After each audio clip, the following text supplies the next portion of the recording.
నమస్తే, నేను Yogitha. Welcome to Satyagrahi. Singer Mangli mic పట్టుకుంటే జనాలు పూనకాలతో ఊగిపోవాల్సిందే. అప్పట్లో జానపదాలతో ఇండస్ట్రీని ఊపేసిన ఈ గొంతు ఇప్పుడు తెలుగు రాష్ట్రాల్లో ఏ రేంజ్ వివాదంతో ఊపేస్తోందో చూసారా? గోకుల్ నంద ఇన్ఫ్రా ఫ్రాడ్ కేస్. అబ్బా, ఈ పేరు వింటేనే వందల మంది మిడిల్ క్లాస్ బాధితుల గుండెల్లో రైళ్లు పరిగెడుతున్నాయి. వందల కోట్ల రియల్ ఎస్టేట్ కుంభకోణం. అందులో మన మంగ్లీ పేరు ప్రముఖంగా వినిపించడం సంచలనంగా మారింది. కానీ సీన్ కట్ చేస్తే పోలీసులు ఉచ్చు బిగిస్తున్నారు. అరెస్ట్ ఖాయమనుకున్న టైంలో సినిమా క్లైమాక్స్ రేంజ్లో ట్విస్ట్ పడింది. అసలు మంగ్లీ చుట్టూ ఉచ్చు ఎలా బిగిసింది? ఆమె ఎలా సేఫ్గా అజ్ఞాతంలోకి వెళ్ళింది? ఒక పెద్ద వార్తను ఇంకో అంతకంటే పెద్ద వార్త ఎలా తొక్కేస్తుందో చెప్పడానికి ఈ కేసే బెస్ట్ ఎగ్జాంపుల్. ఈ రోజు దీని గురించే గట్టిగా మాట్లాడుకుందాం. స్కిప్ చేయకుండా లాస్ట్ దాకా ఈ వీడియో చూడండి. అసలు ఏం జరిగిందంటే, ఈ గోకుల్ నంద ఇన్ఫ్రా ఇండియా ప్రైవేట్ లిమిటెడ్ అనే కంపెనీ ఉంది కదా, వీళ్ళు రియల్ ఎస్టేట్ పేరుతో, డబుల్ ఇన్వెస్ట్మెంట్ల పేరుతో అమాయక జనాల నమ్మకాన్ని అమ్మేశారు. ఆ తర్వాత ముంచేశారు. ఇందులో కీలక సూత్రధారి ఏవన్ నిందితుడు మన రమావత్ మధు. అయితే ఈ మధుకి మన మంగ్లీ గారికి ఏదో గట్టి కనెక్షన్ ఉందంటూ బాధితులు రోడ్డెక్కారు. సరే, ఆరోపణలు రాగానే మన సెలబ్రిటీలు ఏం చేస్తారు?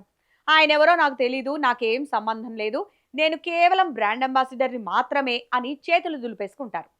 మన మంగ్లీ కూడా మొదట అదే డైలాగ్ కొట్టారు. రమావత్ మధ అసలు తెలీదు బాబోయ్ అన్నారు. కానీ పెద్దలు ఊరికే అన్నారా, నిప్పు లేనిదే పొగ రాదు అని?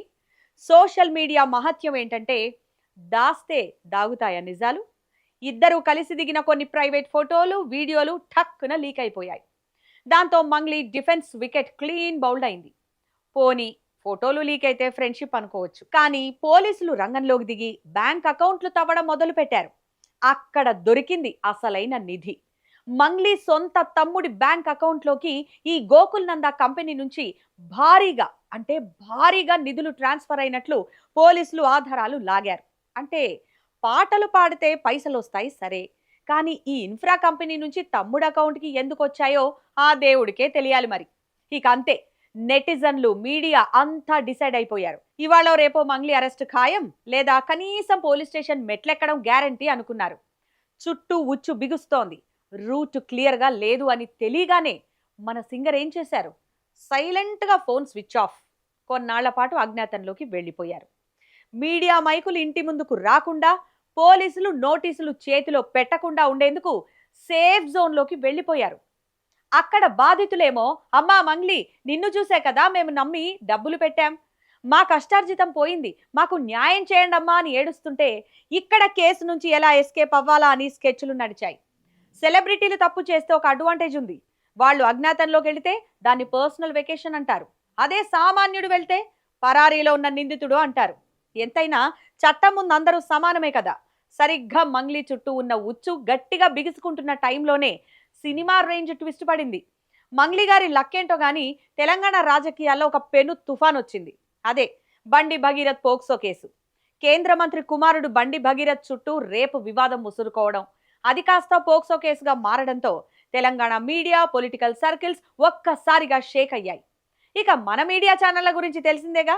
ఒక పెద్ద వార్త దొరికితే అంతకుముందున్న వార్తలను పాతాళానికి తొక్కేస్తారు.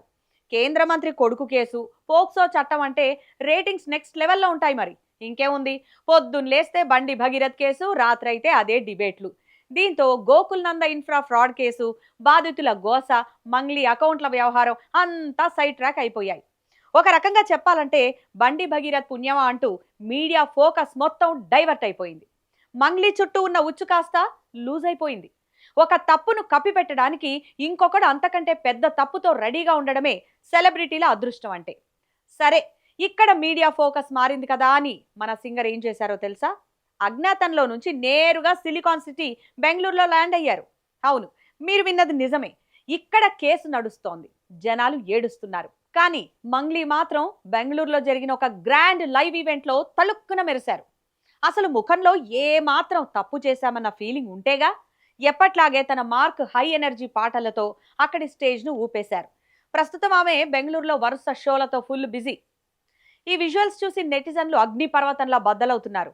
అక్కడ వేల కుటుంబాలు రోడ్డున పడి ఏడుస్తుంటే నువ్విక్కడ ఇంత హ్యాపీగా నవ్వుతూ షోలు చేసుకుంటావా అని నిలదీస్తున్నారు. మొత్తానికి బండి భగీరథ్ పుణ్యమా అంటూ మంగ్లీ కేసు ప్రస్తుతానికి మరుగున పడిందనేది మాత్రం పచ్చి నిజం. ఒక సామాన్య గిరిజన యువతిగా కెరీర్ స్టార్ట్ చేసి ఈ స్థాయికి చేరుకున్న మంగ్లీ ఇలాంటి 100 కోట్ల స్కామ్లో ఇరుక్కోవడం బాధాకరం. గొంతు బాగుందని, సెలబ్రిటీ అని చట్టం కళ్ళు మూసుకోదు కదా. అమాయక గిరిజనుల కన్నీళ్లకు సమాధానం చెప్పాల్సిన బాధ్యత ఆమెపై ఉంది.